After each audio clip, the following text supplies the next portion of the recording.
Нам очень часто обращаются заемщики, у кого долг до 500 тысяч рублей, либо у кого долг более 500, как при банкротстве, кому бы это было необходимо.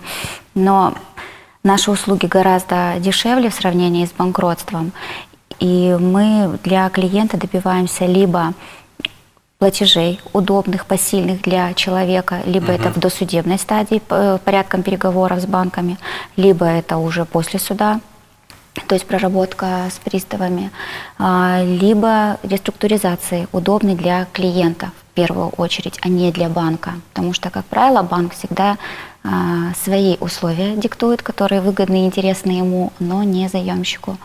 И сейчас у нас очень так развиваемся в направлении кредитной амнистии. Может быть, многие об этом слышали.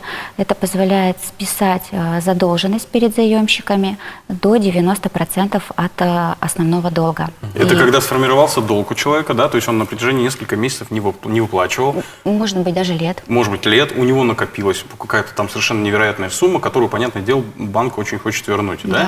И вот вы занимаетесь тем, что как раз амнистируете вот этот момент, но не полностью, а до 90%. До 90% от основного долга, то есть это может быть и 20, и 30%, и 50%.